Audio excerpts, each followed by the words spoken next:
Hello people, welcome back to the channel. Today we've got a kind of like a review series video, and it is the question, are HMS 3D printed Beyblades worth it, or 3D printed Beyblades in general? Today we've got two examples of 3D printed bays out in front of us by two different makers, two completely separate from each other, no affiliation with one another whatsoever. And today we're just going to talk about if they are in fact worth it and if I recommend them. So as you can see, they are both custom printed. This one I've painted myself in a gunmetal black. It's a Dragon MSUV. You can see obviously initially already the metals are different that are used. I'm guessing they're both steel, but two very different looking types of steel. This one is more of a darker coppery toned steel, which is less polished and a lot less I think refined, I'd call it. This one is made in fact by Benchblade on Instagram, and this one is by unfortunately a seller who's no longer active, but his name was Lowen from the United Kingdom, where I'm from. As you can see, the stainless steel is very high quality, very polished, very good. This is not a debate of whether whose was better. If I was going to ask that question, I'd say quality wise, I'd say I'd give it to Lowen. Mainly because the metal is superior, I think, and the casting in general, and how polished and how good the finished product is. The Trigger MF by Benchblade is obviously no means by a slouch, but I'd say I'd just give it the edge to Lowen, considering I think there's a bit more extra refinement gone into the work, and I think generally the Beyblade looks a bit better, I think, and from using both sellers' Beyblades before, I've probably used this around 100 times in battles before. It wouldn't look it because I've just put new stickers on, but that has literally took an absolute beating over its life, and has had a really good punishing life for a Beyblade. And it's lasted, it's done really well. Benchblades, I have had things, again, perform very well across the board majority of the time. The Trigger MF has never decided to break in terms of its actual plastic or metal. The only thing that has broken is this came apart in battles before. The actual tip is separated, which again obviously probably could be prevented with a screw or something like that, but again, these are two very good sellers who have done very good things for the community. The other Beyblades I've had from Benchblade sadly have all broken. That's just something that happens with 3D printed bays. There's no guarantee of how long they'll last, or there's no guarantee of how well they're going to do. You know, it's simply pot luck, because these aren't manufactured by a massive enterprise. They are manufactured by just people like you and me.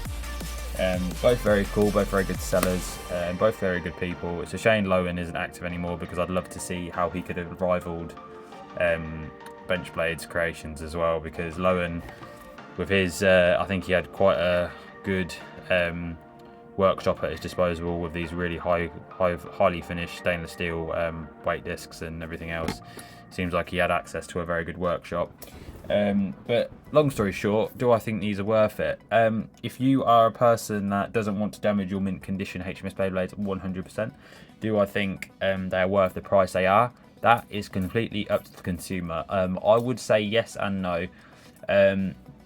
Lowen's were very competitive. That MSUV cost me £100, and it's a much more refined product than what Benchblades is.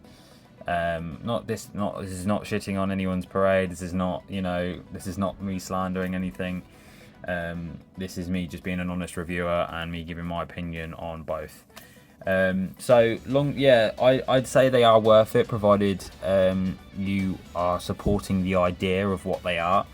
I think Benchblade's full metal ones are a lot more expensive, but obviously the metal costs and that, whether, that's up to you as a consumer if you want to buy them and support a creator and do all of that kind of thing. But what I will say is, don't ever think, even if they're full metal or if they're plastic and metal, that they are going to never break, because they probably will, because it's stress of the Beyblades, it's the nature of the toy, and eventually something's going to give. I've had metal wheels literally crack on me and break into 1,000 pieces. So do not think buying a full metal HMS Beyblade from Benchblade or another seller, for example, on one of the Shapeways sites will just be indestructible, because it's just not the case. Obviously, it's completely up to the consumer whether you're going to buy it or whether you're going to invest in it. But you know, from my standpoint, I would always say support sellers that are new and that are up and coming, because you know, it's a hard thing to get off the ground. Benchblade's done really well to get all of his ideas out here. I'm personally in love with his Wallball 6 MS. I mean, I'm just obsessed. The Full Metal one is something I probably will maybe get into buying next year, perhaps, but we'll see. But yeah, do I think 3D printed Beyblade's worth it? Absolutely. If you really want to support the hobby and really want to support creators and just get behind the idea and the movement. Are they the same as ABS resin plastic Beyblades? Absolutely not. Are they more fragile? 100% they are, yeah. They are 10 times more fragile. I wouldn't say 10 times, that's a bit extreme, but you could probably battle with a stock Dragoon MS probably 100 times and it probably wouldn't ever break, or 200 times it'd never break. You could probably battle with a 3D printed Dragoon MS 100 times, and the likelihood of that breaking probably quite high. From what I've noticed from a materials comparison between Benchblade's Drigger MF and Dragoon MSUV by Lowen, is that the plastic is a lot thicker and a lot stronger on Lowen's MSUV. That's just my experience. Obviously, I've had the Zeus MS, the Poseidon MS, I've had the Apollon MS off of Benchblade, and all have broken. Well, obviously, it's one of those things, it's 3D printed, it's not going to be as strong as normal plastic. Obviously, I took the risk going forward, and obviously, I probably wouldn't buy them again for battling purposes. This Drigger MF and Dragoon MSUV are a bit of an exception because they've took a beating and they have lasted.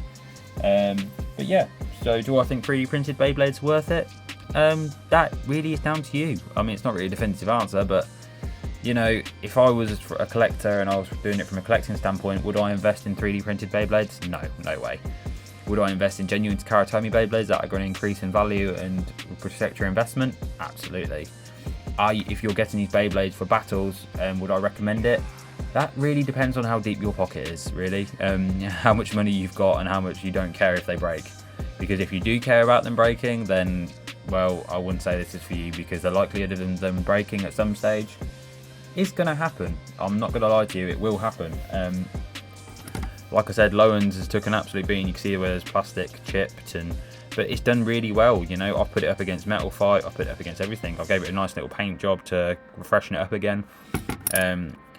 Benchblades hasn't been thoroughly tested to the degree that MSUV has. I mean, I'm a bit too scared to test it. I'm not gonna lie, against any Metal Fight or anything like that, because I think it might break, judging from what happened with the past ones. But yeah, so that's going to be today's video, guys. Something different. Just thought I'd talk about 3D printed Beyblades. Do I think they're worth it?